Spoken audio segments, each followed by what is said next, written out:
Okay, good afternoon. We're going to go ahead and get started. Welcome to the webinar today. My name is Ross Casebeer. I work for CoreLogic, and we make the Realist public record system. So glad you could make it to the training today. If you're logged into the webinar today, you're here to see the new upgraded version of Realist, which actually went live yesterday. So some of you have probably already been in there and played around with it a little bit.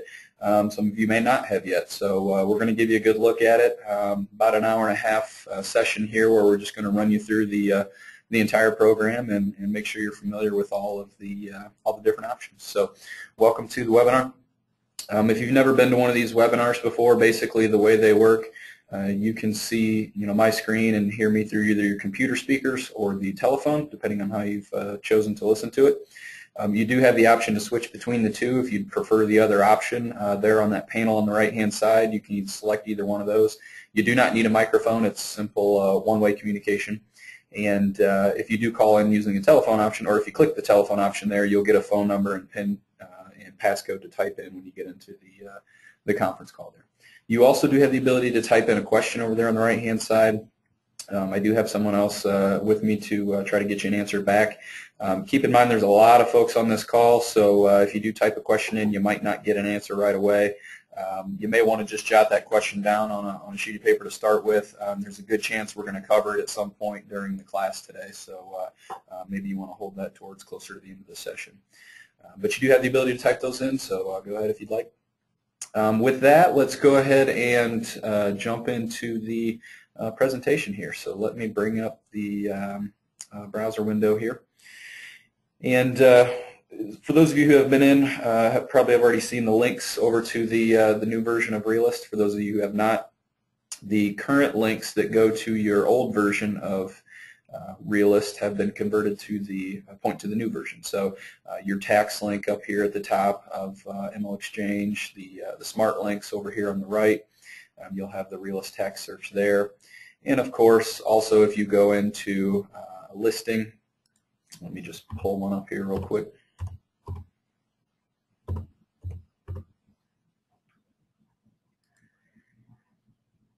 You're going to have a couple additional links now when you go in and click on the, or hover over the little information bubble there. You'll see the $3 signed links there, Realist Tax Record, Realist Tax Map, and Realist Neighborhood Profile. So you're going to have actually 3 of these links now. They'll all take you into Realist. They'll just drop you in at a different location depending on which one you click on. And of course, if you go into the full listing sheet, you'll have those same links over on the left-hand side, Realist Tax Record, Realist Tax Map, and the Neighborhood Profile Report. Okay. So click one of those links. I'm going to go ahead and click on the first one, probably the one you'll use the most. And that's going to take you over to, it's kind of an intermediate step here. What it's going to do is pull up the property detail report from Realist, but it's just going to pull it up in a quick HTML formatted page. So if all you want to do is just get some basic info on the property, or if you just want to print that report out, you've got a print button up here at the top.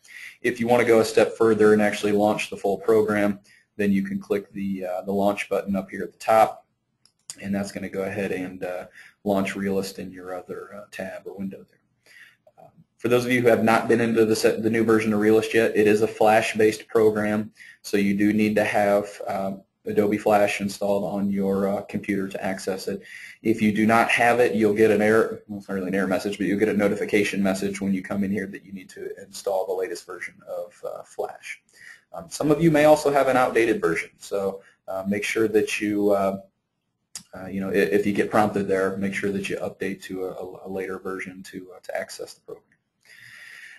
For those of you coming in the first time, some of you may experience a significant lag time the first time that you log into Realist 2. What it does is it actually caches a file in your browser or in your Flash. And sometimes I've seen on some people's computers it can take up to 30 seconds, maybe even a minute sometimes. So if you just get a blank black screen, let it sit there for a few minutes. Once it caches the file the first time, then all your future logins to Realist aren't going to take that amount of time. It'll go ahead and load up like you saw on my screen there. So what you'll see here is when you get into Realist, it's going to load up the property detail report. The first thing you'll notice right off the bat here is kind of the new format of the report.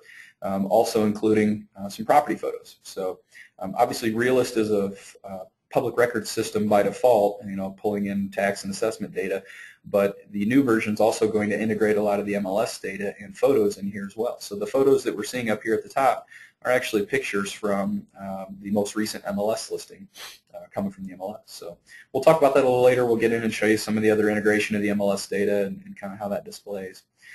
You'll also notice up here at the top all these various tabs that run across the screen here. These are some of the reports that you're familiar with from the old version of Realist: comparables, neighbors, neighborhood profile. These have been revamped, and some of these have some nice new charts and graphs. But I think you'll notice in the new version of Realist it's a lot easier to navigate around.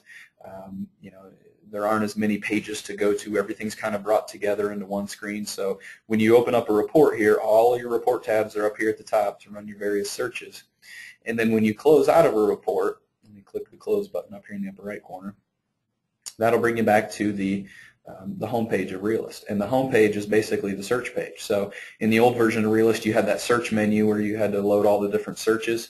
All of that stuff is brought into one screen. Your search forms, all the search fields over here on the left-hand side, and there's a couple different versions of it, the Quick and the My Search, which we'll talk about a little later. And then your search results will display over here on a map and on a grid at the same time. So as far as navigating through the system, that's pretty much it. I mean, that's the main sections. You've got all three of those right there on the home page. And then if you open up a property down here by double-clicking on it, then it opens up that property report above everything else. So I think you'll find it a lot easier to navigate through, to find your way around. Let me close back out of this report here, and I want to just kind of touch on these different sections. You'll have the ability to resize these as you're working through the program. If you want to take and make the map a little bigger, just drag that little divider down there and make your map bigger. Or if you want to make the grid a little bigger, go ahead and do that. You do have the ability to hide these sections as well. So you'll see there on the right where it says Change View. You can click Map, Grid, or Split View.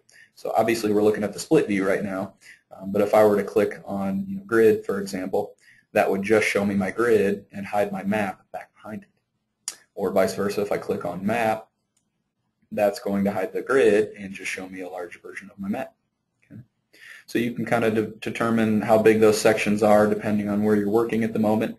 You also have the ability to hide the search form over here. So after you run a search and come up with your results, you can actually double click that little divider right there in between the two screens, and that'll hide your search form. So you can actually make the map the entire screen, or if you want to make the grid the entire screen, you can do that as well. So using that Change View section, and also by double clicking over there on that little divider, you can hide or expand any of those different sections.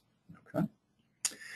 So what I want to do for now is let me go back and pull up that property detail report. I want to start with kind of running you through the various reports that are there.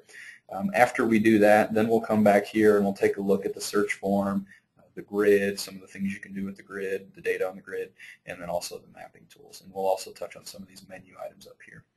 One thing I do want to point to start out with, depending on which board you're a member of, when you log into Realist for the first time, you may have a different county than what's showing up here for me. I'm logging in with a login that's bringing me to Monroe County or the Rochester area there. So if you log in and you get the region up there, it should be reflective of the board that you're coming from. But if you want to change it at any point, you can click the Change Region link up there, and it'll give you any of the coverage counties, and you can select any of those from the list. Okay. If you select a different county, you do have the ability to choose up to 8 counties at a time if you'd like. So if you want to do multi-county searching, that's a new enhancement in the new version, whereas before you could only search one county at a time. We'll talk about that a little bit later, but basically all you have to do is check those off and then come down here and click Apply on the bottom right-hand side. So I'll just keep it pretty simple here today to limit my search results. I'll just stick with one county, but just know that whatever that default county is up there, you can change that and you can do multi-counties. You'll also see the latest recording date at the top there, so that's the last time that we got information from that particular county that you selected. So in this case, in Monroe County, it's on the 12th, so just a couple days ago was the last update we got from that county. All right. So let me come down here. When you run a search and you load up search results here, you can either just double click on a property or you can click the View Reports button down here. I've only got one search result here, so if I click View Reports, it's only going to bring up that one report. But if I had a bunch more on my list, I could click View Reports and it would bring open all of those reports at one time. So I'll just double click. That'll open up my report. And now let's kind of just run through the property detail report here. For those of you who are, Realist users already, if you're familiar with the old version, the new version of the report is pretty similar as far as the setup. We talked about the pictures up here at the top, which are coming from the MLS. If you click on those, that'll actually give you a photo viewer so you can see any of the other pictures aside from the first 5, in addition to the first 5 there. So you can scroll across the bottom and get all those pictures down there.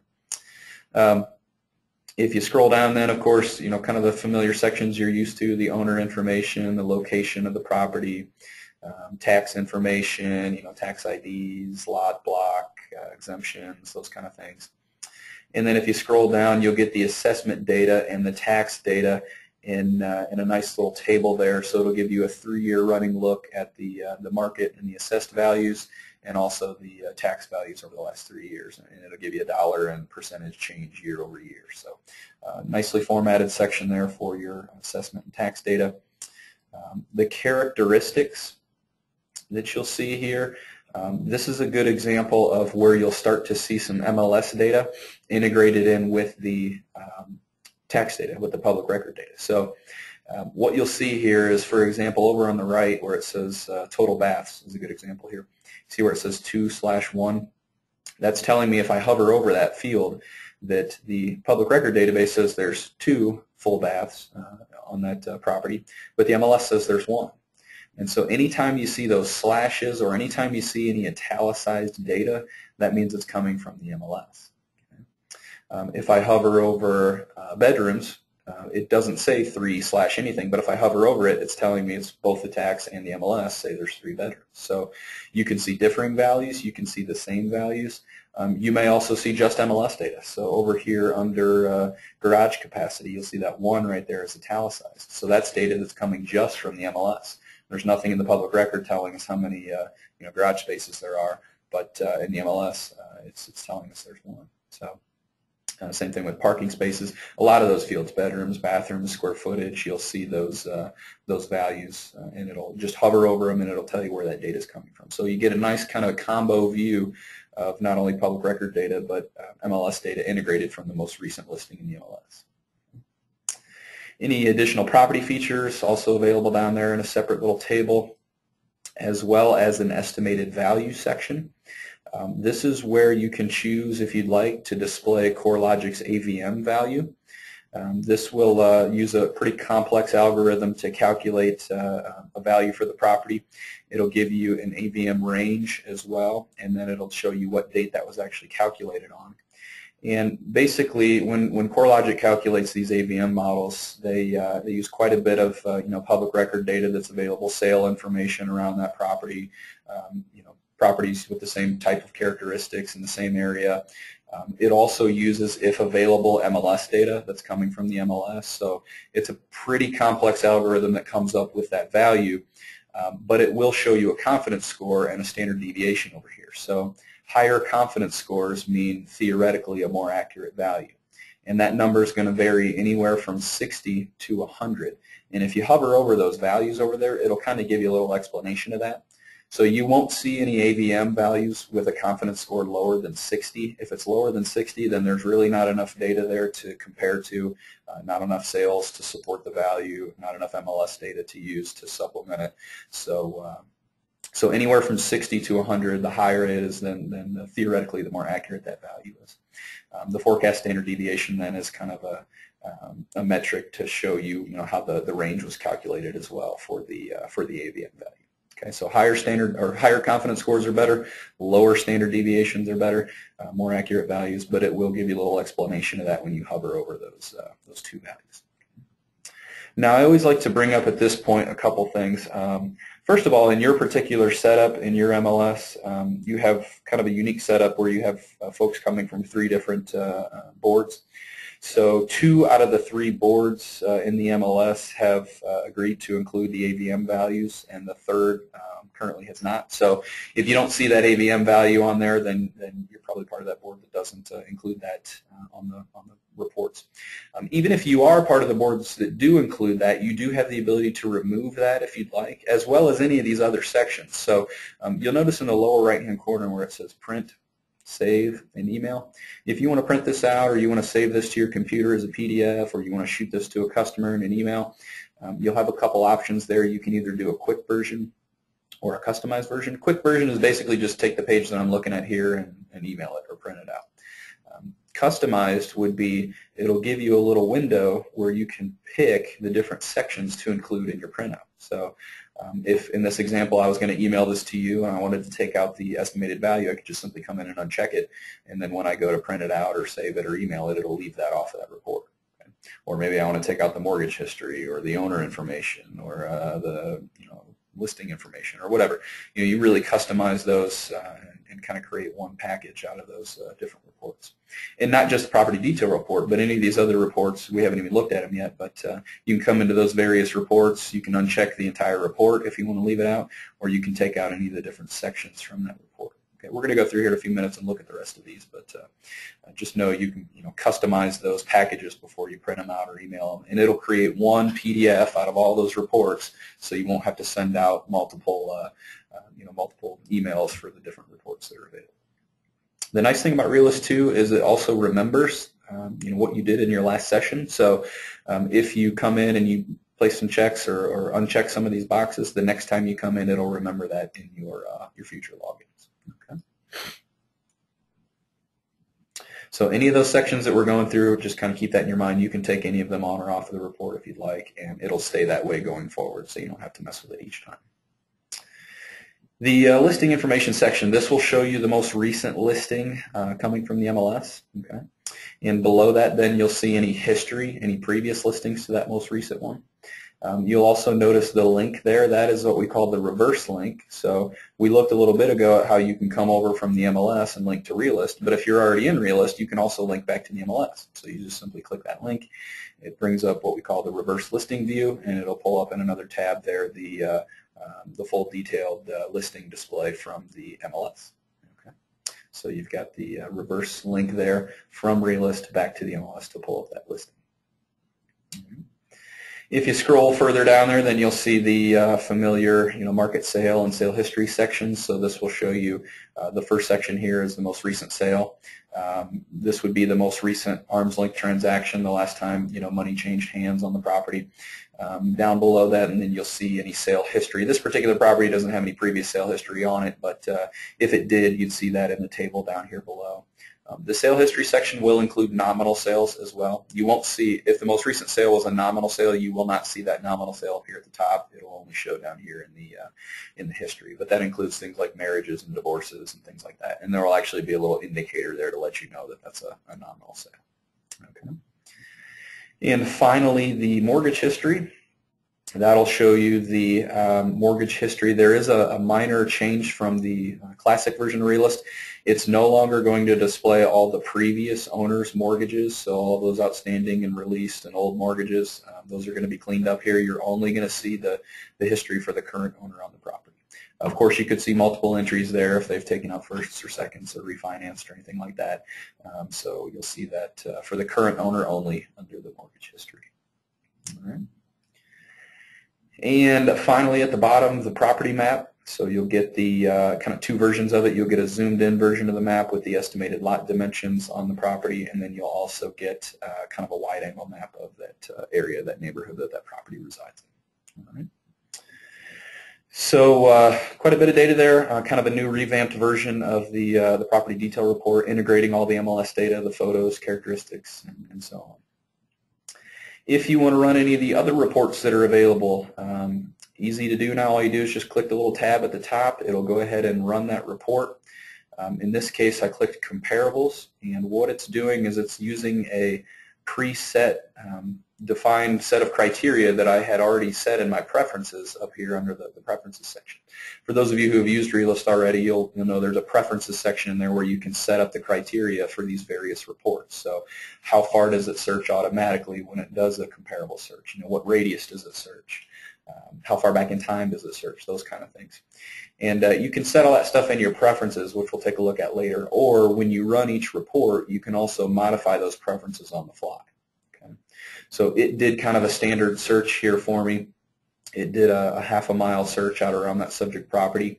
But if I want to change any of that criteria, I can come down here to the bottom, click Modify Preferences, and that'll open up a window up above where I'll be able to go in and change some of those values and some of the stuff that comes up on the actual report. There's two sections in here, the format and then the criteria. In the format section, you can turn on or off some of the different display options on the finished report. First of all, how many comparables do you actually want to search, or do you want to be returned in your search? I've got mine set to 20, but you can have it return up to 50 if you'd like for the search that you're doing. You can also sort the results back there. That list where you're choosing your comparables, how do you want that to be sorted by default? I've got mine set to distance from subject, so it's sorting them by the closest properties to my subject. But you could also sort by sale date, sale price, or the square footage of the property as well. And then there's some other things you can turn on or off on that actual report. There's a summary stats section, which we'll look at here in a few minutes. There's a display map, or the map and the images, so you can turn the map and the property images on or off. And there's some values that you can choose to include as well. The value projected by the assessment of the property, the value projected by the square footage of the property, all the comparables that you've included, and then also the AVM value that we were looking at a little bit ago. So you can include that on your finished presentation, or if you'd like to just exclude any of those, you can come in and uncheck any of those options. And then if you scroll down there, there's the criteria that it uses by default. So each time I click comparables to come up with my search results, these are the default criteria it's going to use. It's going to look, first of all, at the data source. It'll automatically look both at tax and MLS data together. So because we're integrating the tax and the MLS data together in one system here, it can easily search both tax sales and MLS sales in one kind of hybrid search. If you wanted to, for any reason, you could choose one or the other, but it'll automatically search both tax and MLS sales together. The distance from the subject, it's automatically set to a half-mile radius, but you can go out to 10 miles if you'd like. It's automatically going to search 12 months back, but again, you can adjust that if you need to, or you can put in a specific date range there using the fields at the bottom.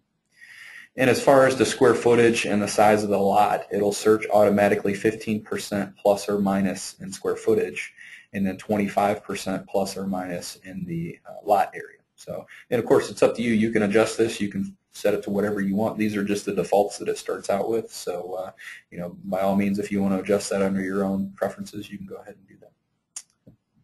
And then the last two here, the style of the property, if you want it to only pull up a specific style. In the land use codes, the land use codes are automatically set to same as subject. So if you're looking at a single-family property, it'll automatically pull up single-family properties in your results. Okay, so no need to select anything there unless you really want to specifically choose, some of those land use codes to pull up. Now, when you adjust all this criteria here, you can make two choices here. You can either submit it for the current search that you're doing, or if you want to save it for all your future comparable searches going forward, then you can save it and submit it, and then you won't have to come in and change it again the next time. Okay? So either submit it and leave the default criteria alone, or save it as your default and also submit it for the current search. All right. Now, once you run your search, obviously it'll load all your results up on a map. It'll give you a grid down here below. Notice you can scroll across the grid and get quite a bit of data. Here's some more examples of some of that data that's different between the MLS and the public record. So you'll see those slashes, and if you hover over them, you'll see where the values are coming from. And of course, if you need to get any more information, the first column there on the grid, you can click to pull up the property details on that particular property. You'll notice in the new version of Realist, no need to use the back button anymore. Everything just kind of hovers over the screen behind it, so it's a lot easier to get back to where you were.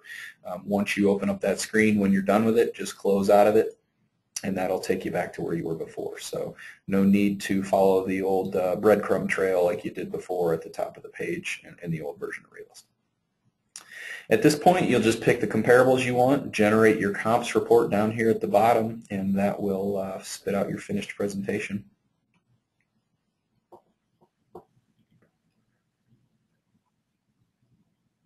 On the finished report, you'll get a map up here. The maps within Realist are all, Microsoft Bing maps, so you have fully functioning, maps. You can zoom in, you can change from the road to the aerial to the bird's eye, and get all the different views of the map. And then down here below, you'll see a quick summary of the search criteria that was used. You'll also see some statistics and a nice little table here. So you'll get some various data points with the high, the low, the median, and the average for all the comparables that you included.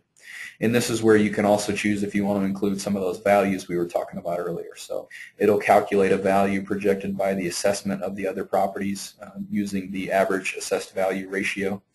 It'll also calculate a square footage, a value projected by the square footage using the average price per square foot for all of the comparable properties that you used. And then, of course, the AVM value that's included there as well. So it's really up to you, and it all depends on the comparables that you've picked to include as to what the calculation comes up with down here. But again, if you want to turn any of those off, you can always go into your preferences, and those are options in there. You can simply just uncheck the box there and remove those values if you need to. Okay. Down here at the bottom, then, you'll get a details grid. This will give you kind of a side-by-side view of your subject property and all the comparables with many, many data points on each property down there. And you can scroll through one by one or page by page over there on the top right-hand corner. Okay. So that's your revamped comparables report. Just keep in mind the preferences option down there. You can adjust at any time. I'm going to skip over the market trends for a moment. I like to kind of work my way out from the subject property. So we looked at the property itself. We've looked at some comparables around it. Now let's just take a look at the neighbors in the area. So we want to get a list of properties in the immediate vicinity without any specific comparable criteria applied. So this basically just does a quick half-mile search and just pulls up any properties around that subject property. It'll give us a quick little map up there at the top. And then it'll also give us a detailed section here, kind of giving us the same side-by-side view of the subject, and then the neighbors sorted by the closest neighbors first. Okay. Now again, on this report, if you want, you can click Modify Preferences, and you can change how many neighbors it actually returns. I've got it set to 20, but you can set it up to 30 if you'd like. Do you want it to include the map and any images that are available from the MLS? You can turn those on or off.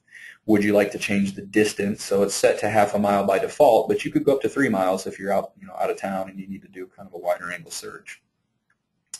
And then finally, down here at the bottom, you can restrict it by a certain geographic boundary as well. So, you're looking around that subject property. Maybe you've got a property that's on the edge of a subdivision, or maybe the properties across the street aren't really the same subdivision or area.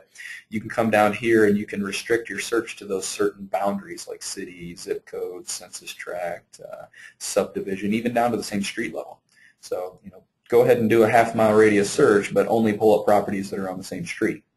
Don't pull up properties on the next street over. So you can work that a couple different ways in your neighbor's preferences there. All right. So we looked at the property, we looked at some comparables, we got a good look at some neighbors around that property. There's also a neighborhood profile report that you can generate. This will give you kind of a wider angle view of that neighborhood in general. A lot of this data that comes up on here, this demographic data, is captured from the census data. So it'll give you the census tract, the block, the number of people, the estimated growth, that kind of thing. And then you'll get some nice graphs and charts here by things like population by age, gender, marriage, median values, home values, year built, owner occupancy, mortgage versus rent payments. So quite a bit of demographic data there, income, commute time, education levels.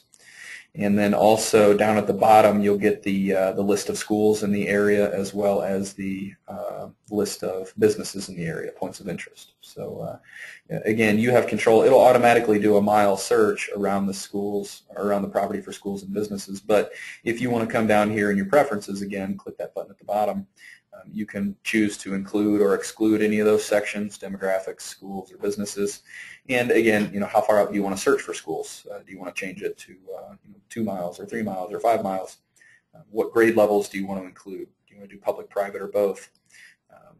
What business categories do you want to include? How many do you want to actually include? So when you first come in here, these are all going to be selected by default. So in our previous class today, we took out video rental because there's probably not a whole lot of video rental places left anymore with all the online stuff. But you customize that as much as you want and take any of those different categories back out of your report.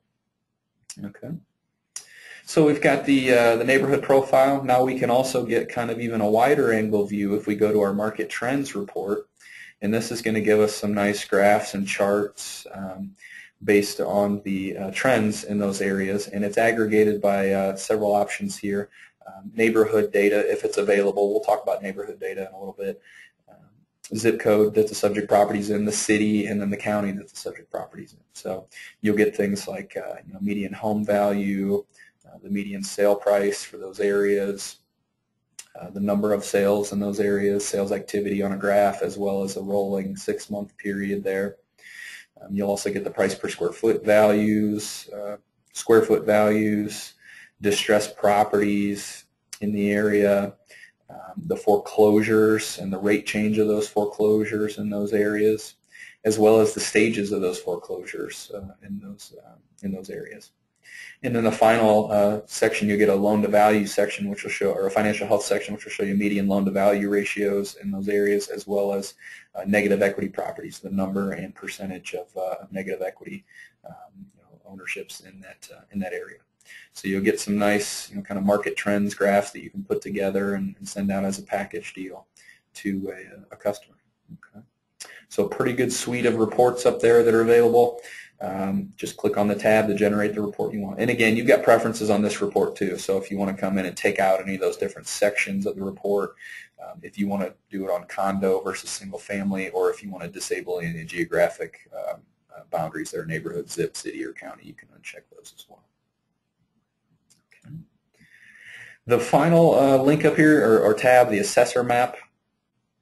This will open for you the static Assessor Map, so just click the link and it'll open up CoreLogic's Assessor Map Viewer, so you'll get all these tools up here. We're not going to get into detail with all the tools available from the Assessor Map Viewer, but just a quick look. You can come in and zoom. You can move the map around. You can pan it using the little hand pan tool there, clicking and dragging. You can also measure distances on the map and annotate the map and all those things. So that'll pull it up in the Assessor Map Viewer. And again, it's just kind of hovering over everything. So when you're done, you can close out there by clicking the X, and that'll take you back to the previous report. Okay. So that's a pretty good look at the property detail report. Let me close out here, and we'll go back to the home page of Realist. Okay. We talked at kind of about the 3 different layout sections here and how you can resize those. I want to just spend a minute or two up here at the top on the menu items there before we get into searching. The search menu up here just simply brings you back to the page that you're looking at here. So if you go somewhere else like your preferences and you want to get back to the search page, just click search and it'll take you back there. The preferences section, for those of you who are familiar with the old version of Realist, you'll have a section here where you can go in and set up all your preferences by default. So the report options, search options, map options over here on the left, you can kind of just run down through these. Wouldn't be a bad idea the first time you get in there to take a look at some of these.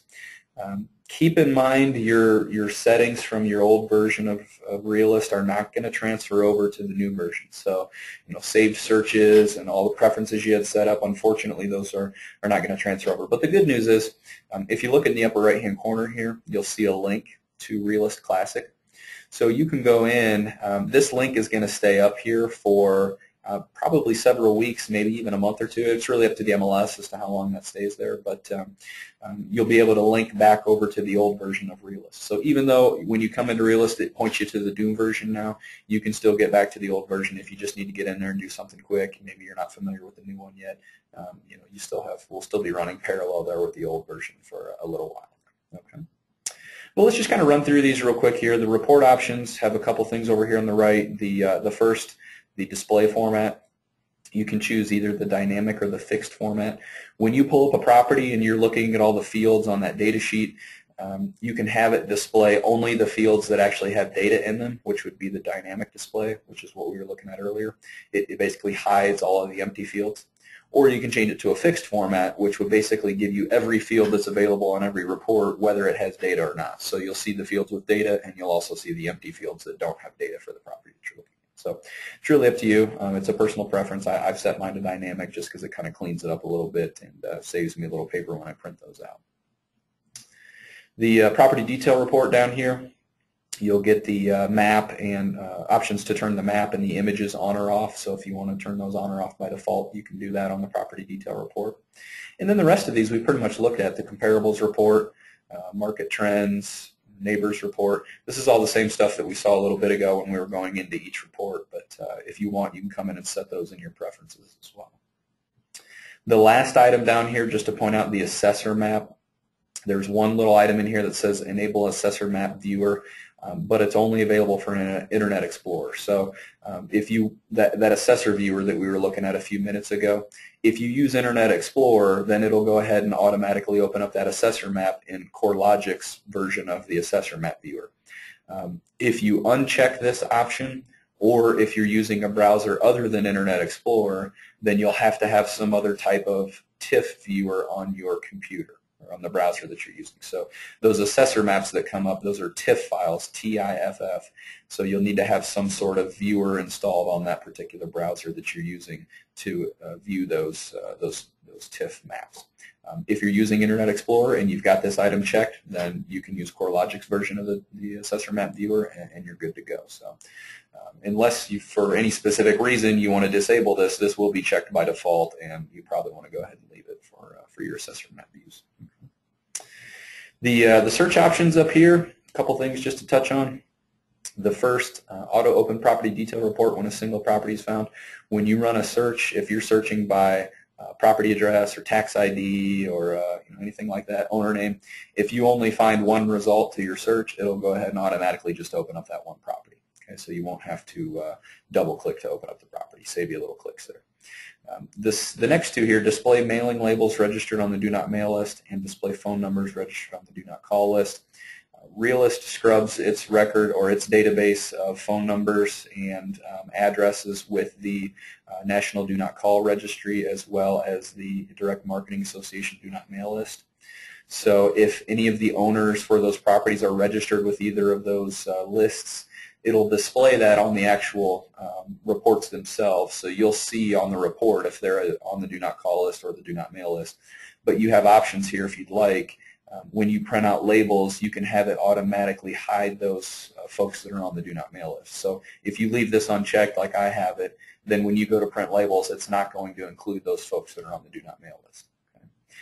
I've chosen in my preferences to display the phone numbers for the folks that are on the Do Not Call list so that I can see the phone numbers, but they'll still be labeled with the Do Not Call label. If you uncheck that, then it'll basically hide all of the folks or all of the phone numbers for folks who are on the Do Not Call list. So if you don't even want to mess with it, you can come in and uncheck those, and it'll automatically hide those labels and hide those phone numbers from your view. Okay. The last option here then, include unmatched sale transactions. This is referring to partial records that you'll see from time to time. So you'll see this sometimes with new construction. A property may sell. It may have some sale information recorded with the county, but maybe there's no assessment data on the property yet. So you can basically choose if you want to include those partial records or if you'd like to suppress them. You can also suppress them past a certain time period if you'd like 6, 12, 18, or 24 months.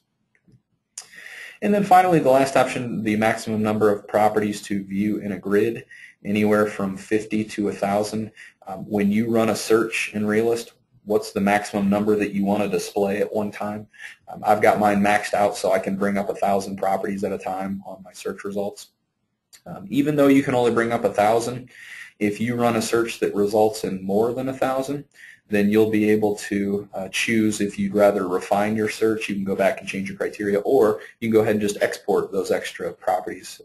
So even though you can display 1,000, you can export up to 3,000 properties at one time from your search results. Okay. The other options over here, map options, this will give you the option to turn the parcel boundaries on or off on the map. So they're going to be on by default, but if you wanted to turn those off for any reason, you could. And then the last option here, the value map tool, similar to what you had in Classic.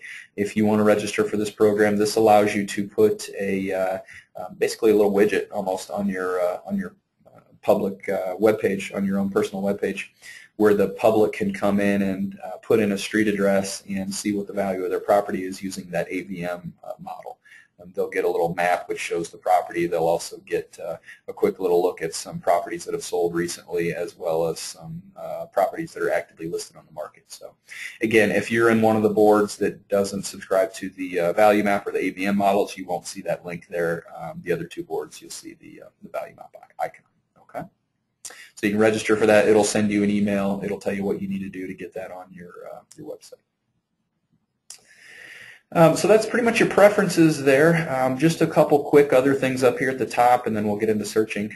The About tab, just some quick information. If you make any changes here, it will prompt you. Do you want to save any of those changes, or do you want to just continue on? So I'll go ahead. I don't remember what I did, but I'll go ahead and save those changes. The About tab, just privacy information, terms of use, that kind of stuff. I'll skip over that. The Help tab has the contact section, so your association offices will be your first level of support, so you can send them an email or give them a call. You'll also see links in here for some online help, the online user guide. There's a pretty robust online user guide, as well as tutorials that are available. So if you want to watch a quick video on any of the different sections of Realist, you can come in here and watch those. When you open up the user guide or the tutorials, it'll take you to a separate site, so you'll have all that information kind of grouped together, and you can navigate through the various pages up here at the top of the online user guide. Okay. There's also in the upper right-hand corner, above the logout button, there are links to follow the Realist program on Facebook, on Twitter, also on YouTube if you want to watch some of those training videos that are out there. And finally, if you want to subscribe to the blog, they'll put important updates to the program on the blog. They'll put nice little tips and tricks, different searches you can run, those kind of things on that blog. So a good place to get more information on the program. If you go back to the search tab too, there's actually a link down there in the lower left corner to link to the blog as well. Okay. So let's take a look at running some searches here. We talked earlier about selecting the region. So you've got, I've got Monroe up here, but if I want to change that region or select multiple counties, I can now select up to 8 counties at a time to run those searches, and it'll always show me what the most recent recording date is. So obviously that date depends on the county. The frequency that we get data from the different counties varies. Sometimes it'll be a couple days old, sometimes it may be a week or two old, or maybe even a month or two. It just depends on when CoreLogic can get that data from the county.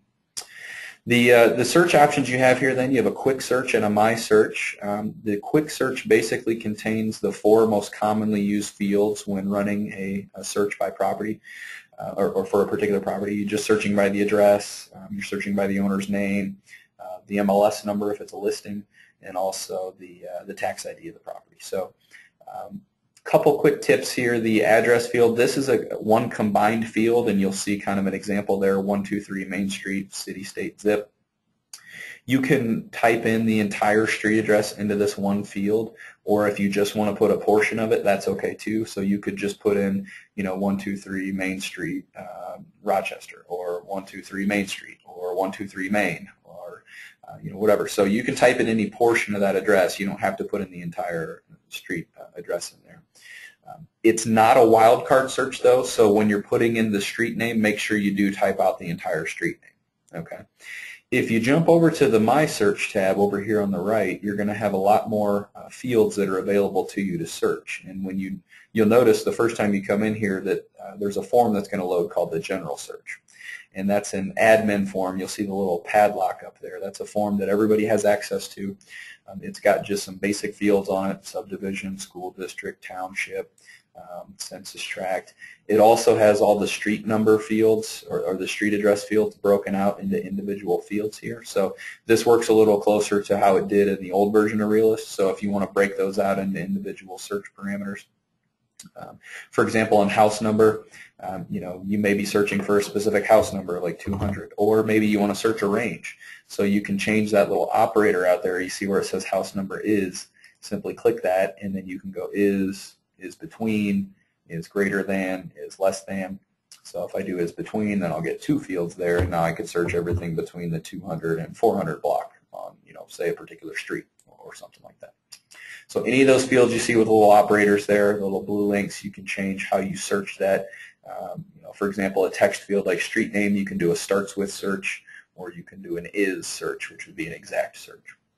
Okay. One thing I also want to point out, if you're searching multiple counties, like you'll see I've got Monroe selected here, if I were to go in and select another county and apply that, some of these fields will gray out and become unavailable, so just keep that in mind. Some of the location-based fields, just because of the logic that's built in, you can't search across counties with those types of location-based fields. So if you run across at any point, some of those fields are grayed out.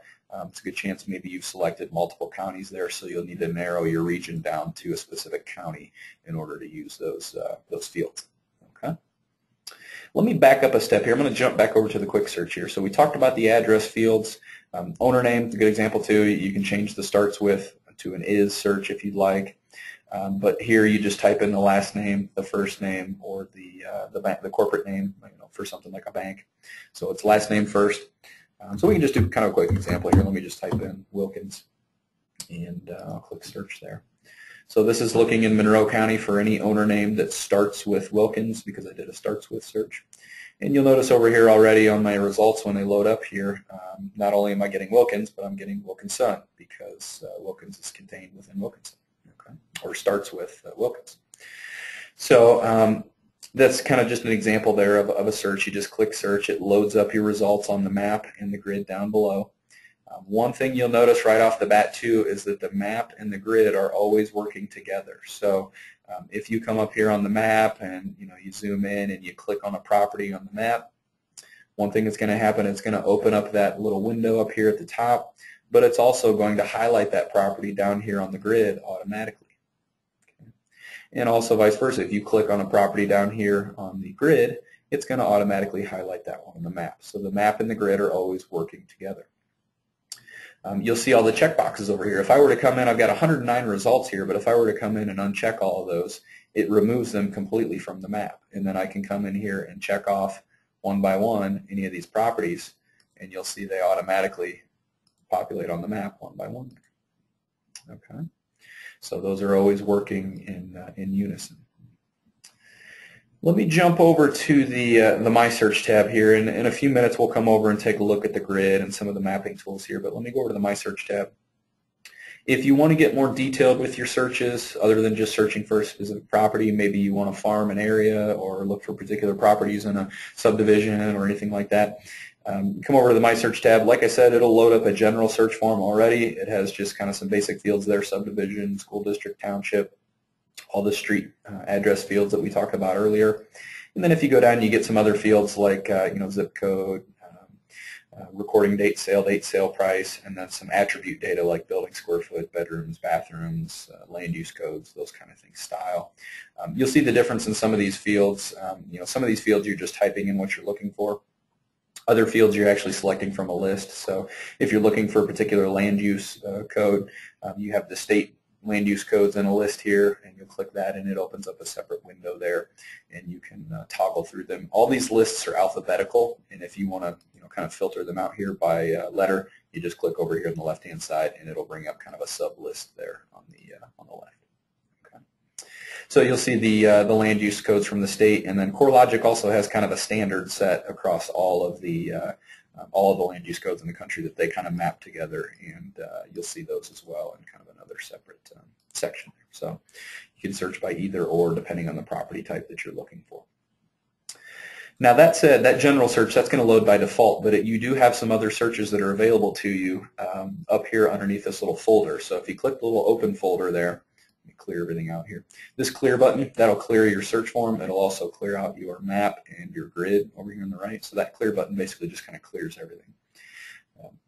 If you open up that little folder though, and we'll come back to this message here in a minute, it's prompting me if I want to save my changes.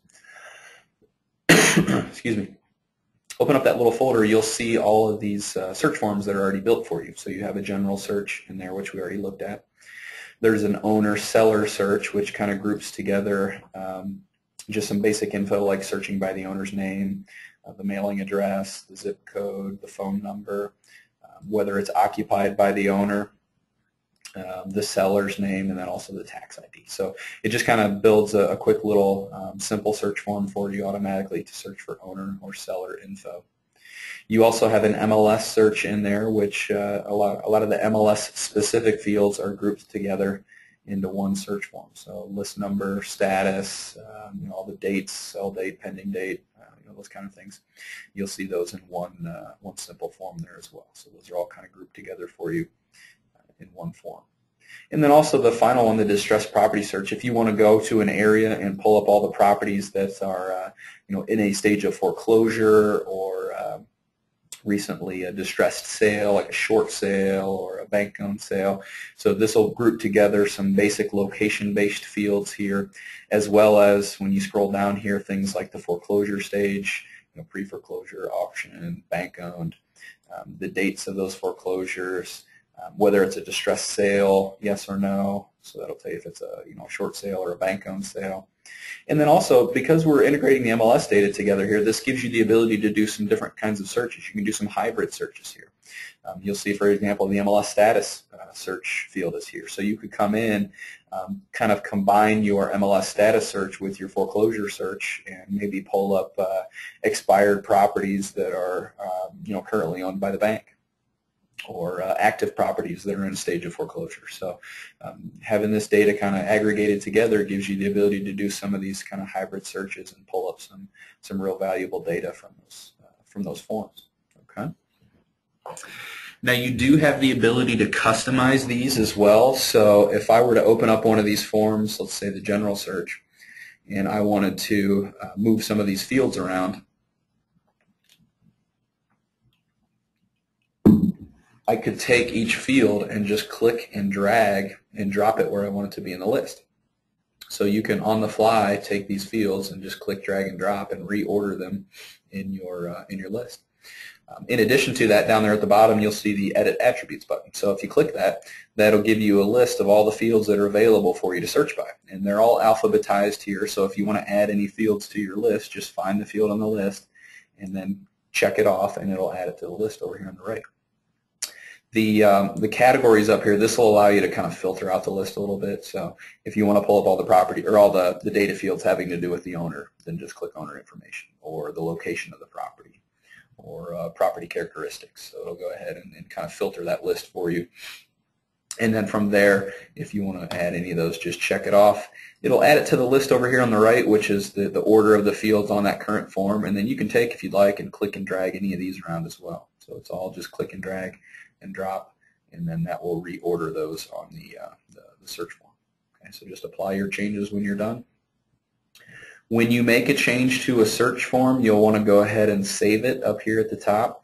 And when you save a search form, you've got two options. You can either save it as a blank form.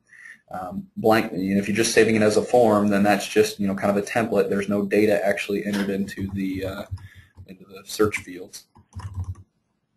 So I'll just give it a name there and click Save. Now, had I put in any data in any of these fields, for example, I'll type in Main Street there and then go ahead and save it. Now I'll have the option over here on the right to save it as a search. So the only difference between a save search and a save form is really just the presence of data if you've typed in anything in any of those fields. So I'll just call this my Main Street search and then save it.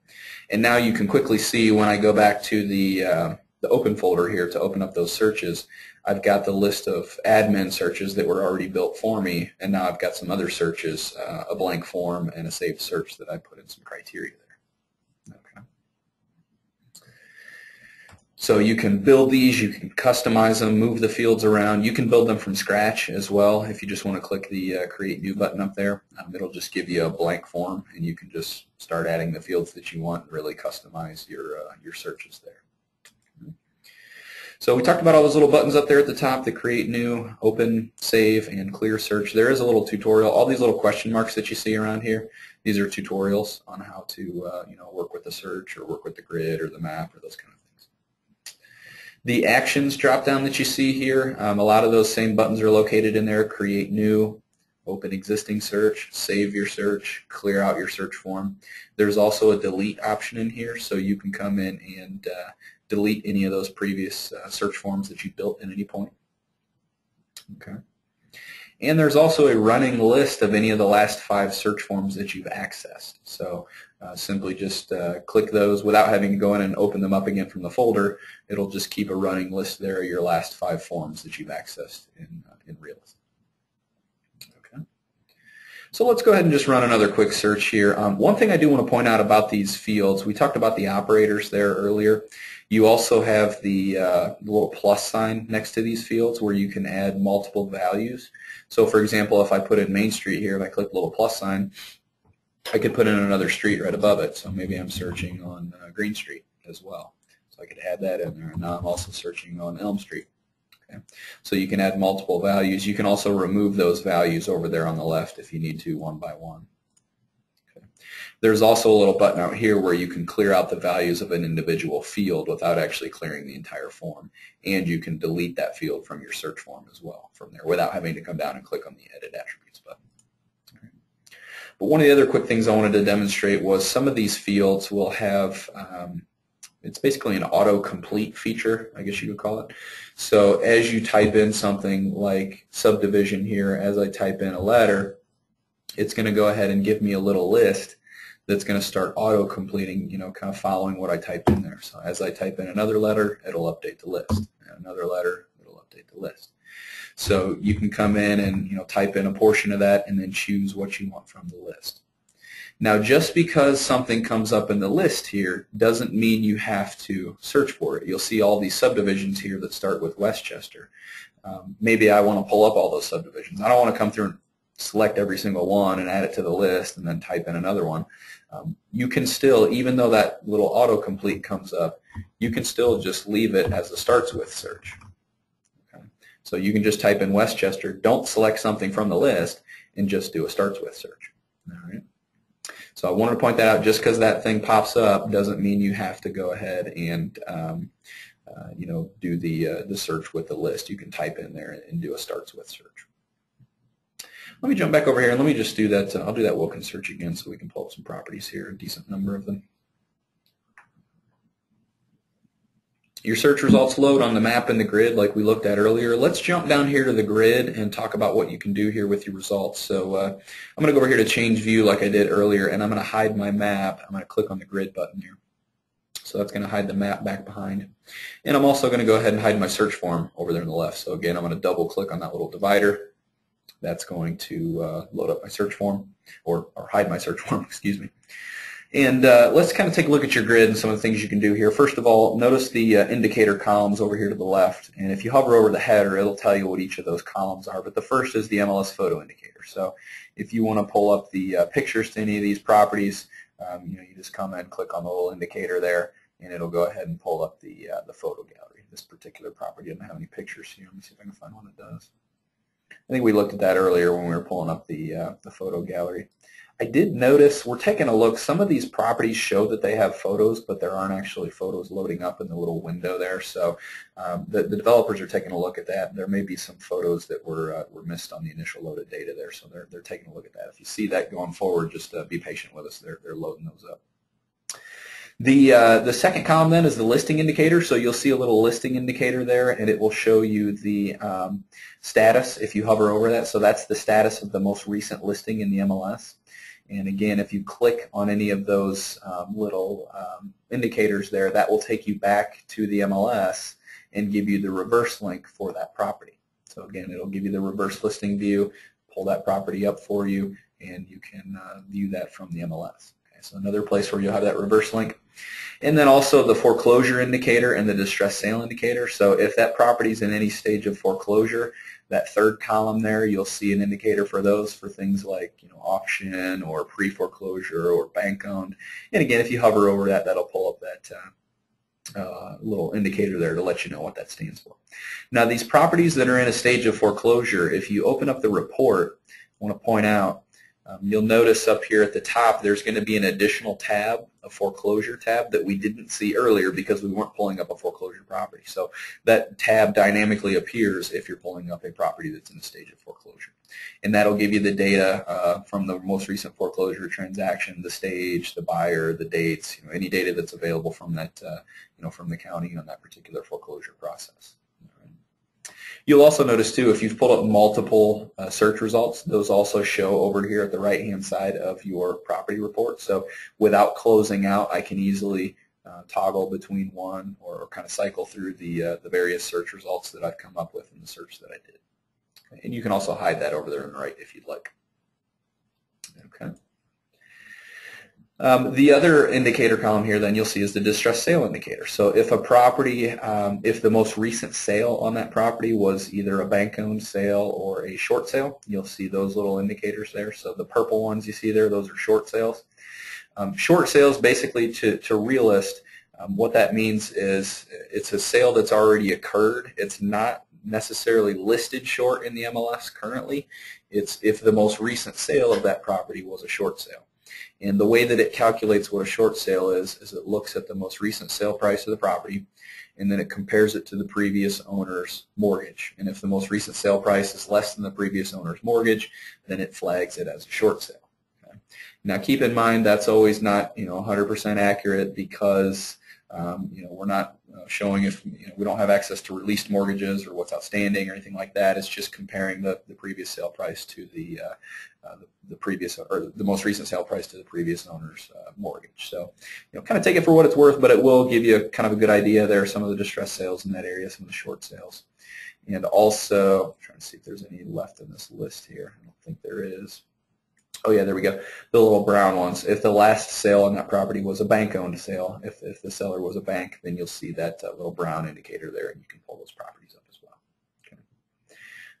Any of these columns that you see here, including these indicators or any of these other columns, you're going to get kind of a basic setup to start with. Everybody will have the same data there, and again, you'll see some more examples there of properties where there's data coming from the MLS that's differing from what's in the subject or from what's in the public record.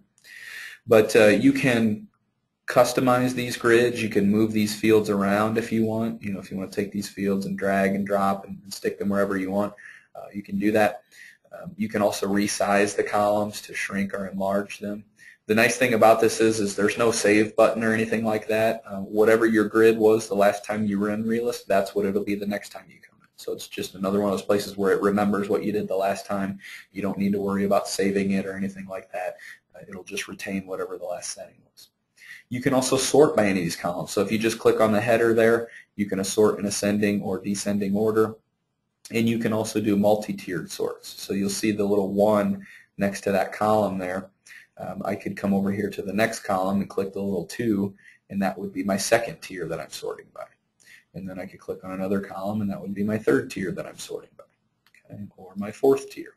So you can do as many sorts as you need to on those columns. Once you've applied those sorts, if you want to reset them, down at the bottom, there's an Edit Grid button right down there in the middle. And the first option that pops up there at the bottom of that menu is Clear Column Sorting. So you just click that, and that'll clear your column sorting back out. Okay. Also down there under that Edit Grid button, you'll also see the ability to show or hide any columns. So similar to what we did a few minutes ago when we were customizing those search forms, you can come into your grid, and if you want to take out any of the fields that are already there, any of the different columns, or if you want to reorder them, just click and drag them over here on the right. So you can come in and check or uncheck any of those values there. Notice down here at the bottom there's only a maximum of 30 fields that you can activate on your grid at one time. So I've got 27 there, so I've only got room for 3 more, but you work that however you want to under your own login. So just come in and check or uncheck any of those, reorder them on the right-hand side, and then apply those changes at the bottom. Okay. Now, what else can we do with this data once we've got it in the grid here? You'll notice down at the bottom, the edit grid contains one more option in there we haven't looked at yet, the show only selected rows. So if you've got some properties that you pulled up and you only want to work with some specific ones, for example, you can come over and uncheck all of the ones you don't want and then check off the ones that you do, and down there under edit grid you can show only the selected rows. Okay, so that'll basically filter out your list. One of the other things you can do, we looked at the sort options up here at the top, click on any of the headers. You can manually sort these as well, but just simply by clicking and dragging. So if you want to take a property and move it up or down on the list, just click drag and drop, and you can order them in any order that you want. Okay. And to bring back your entire list, of course, just come back down under the edit grid and then restore your full results list. Okay. If you have less than 25 of these properties checked off, then you'll have an option down here at the bottom to print out up to 25 properties without having to go in and actually open up each property and print it out. You can go ahead and print out up to 25 at a time. If you've got more than 25 of them checked off, then down here at the bottom that button's simply going to gray itself out. All right. Now you'll also see down there the ability to create labels and export the data. Okay, this is going to work a little differently than it did in Realist Classic. So there's not going to be an export manager anymore. For those who have done exports in Realist Classic before, you know you do the export and then you have to go pick it up from the export manager.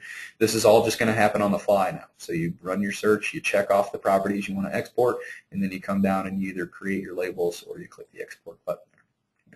When you click the labels button, you'll get all the options there to print the various label types, 51, 60, 61, or 62. You can also use the USPS barcodes if you so choose. You can do mixed case, capital letters.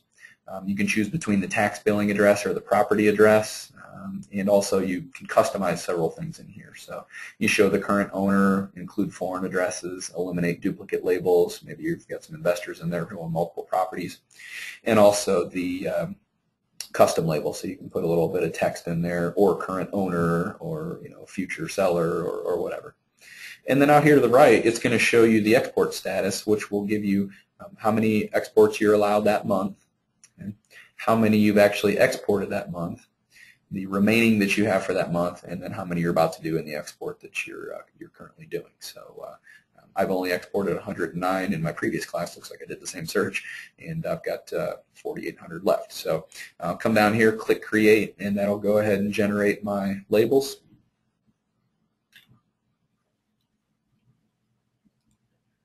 And again, you'll notice the difference here. It's just going to go ahead and open it right up on my screen. I don't have to go to the Export Manager. It's a rich text format document, so if you have a program like Word or anything like that, it'll go ahead and open up that that document there.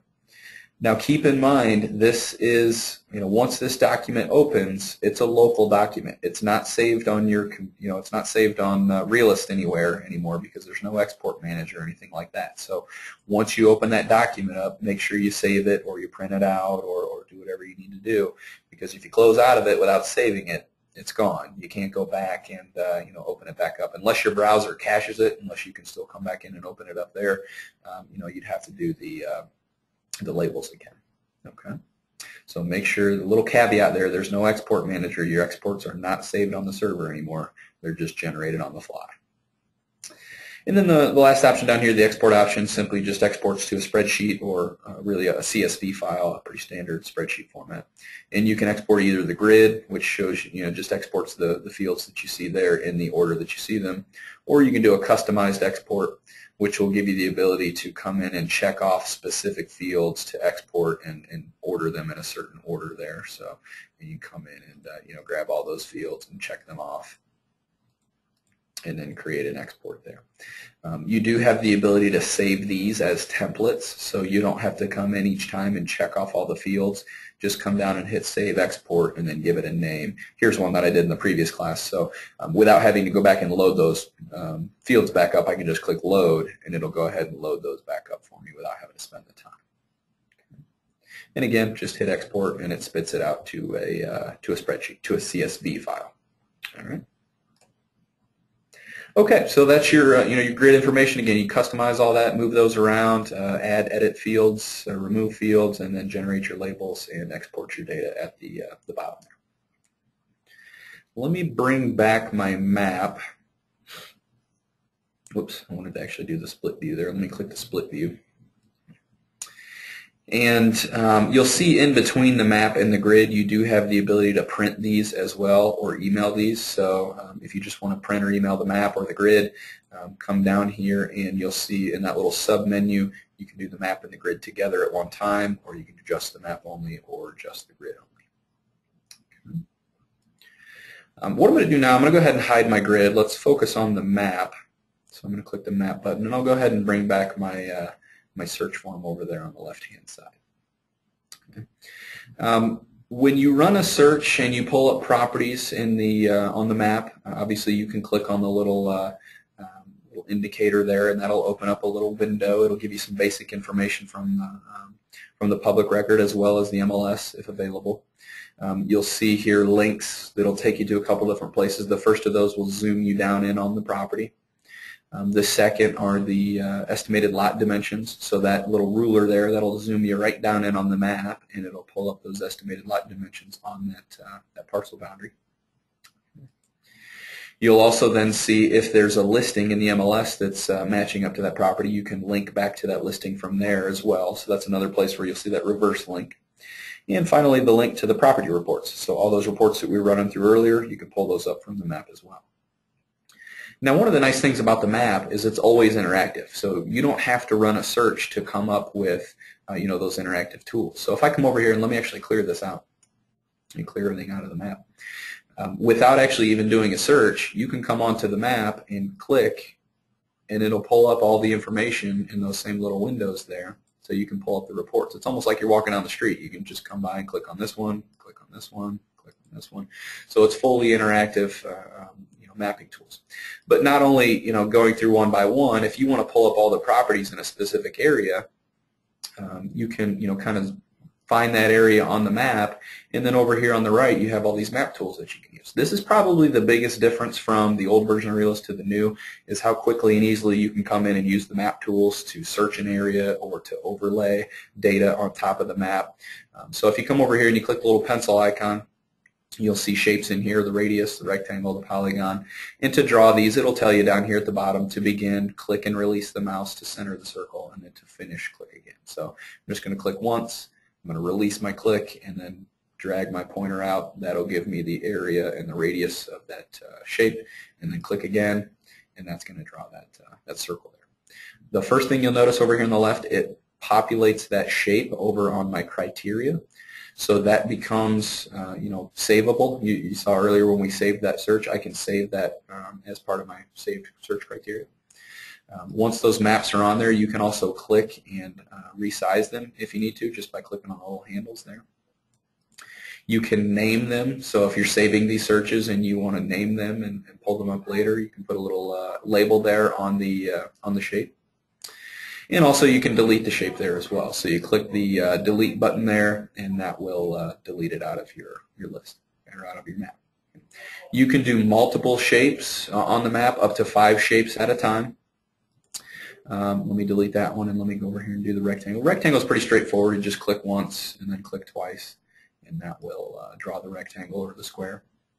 And then, of course, the polygon, probably the most versatile of the 3, so you can draw pretty much any shape that you need to there. Follow any lines. I'm just clicking. Each click that I make is just going to open up those or draw that shape. Okay. So once you've got your shape drawn, and again, just click on the last point there to finish up your shape. Once you've got your shape drawn, you could apply any other criteria over here on the left that you're looking for.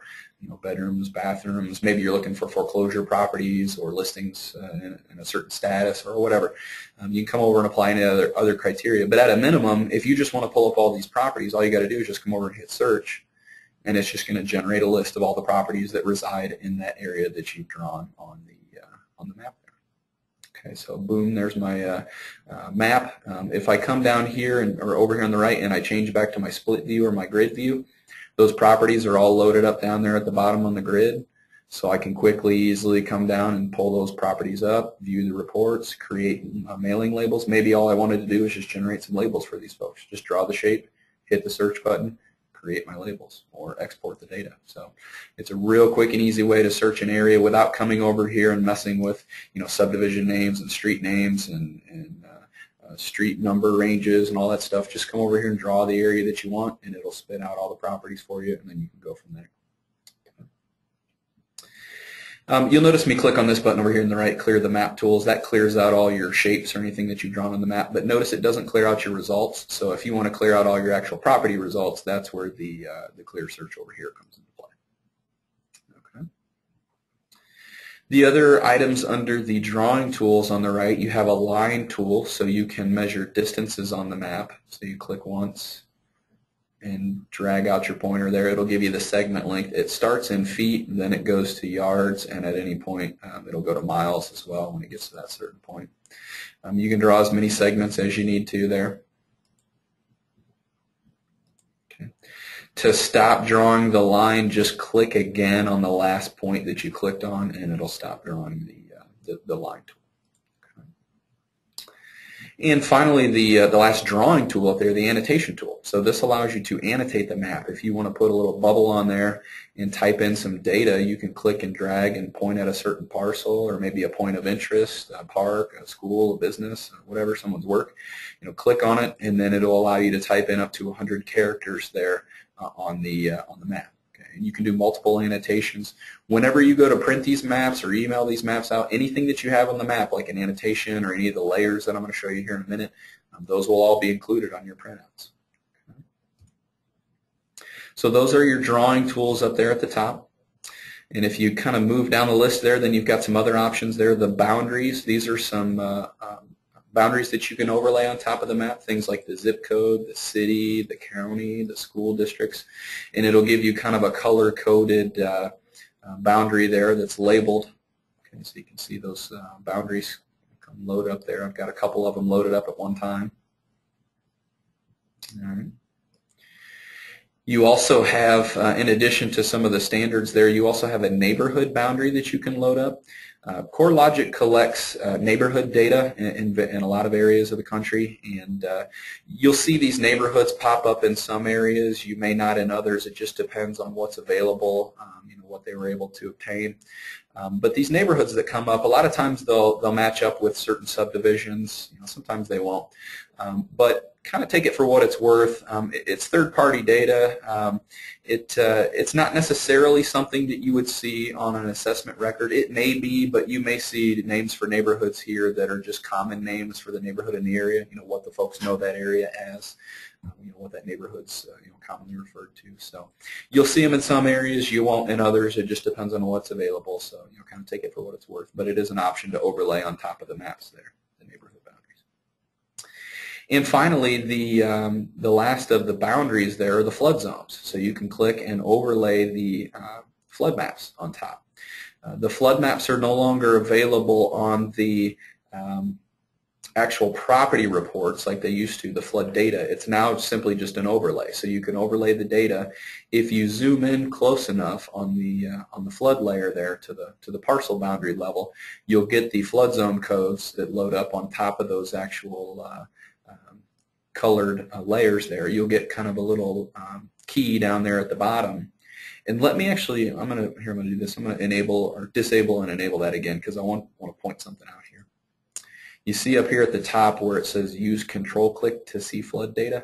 Anytime you overlay any of these heat map kind of things, if you hold your control key down and you click on any of those layers, it'll give you the data for that particular area that you're clicking on. So this is giving you the flood zone code, the flood zone panel, and then the panel data, that particular flood zone. And it's nice and kind of semi-transparent, so you can go down at the parcel boundary level. You'll see those behind there, and you can see if a property. Some properties reside in multiple flood zones. Okay, these are FEMA's flood maps, so as soon as FEMA updates theirs, then CoreLogic gets the most up to date and incorporates it into Realist as well. All right.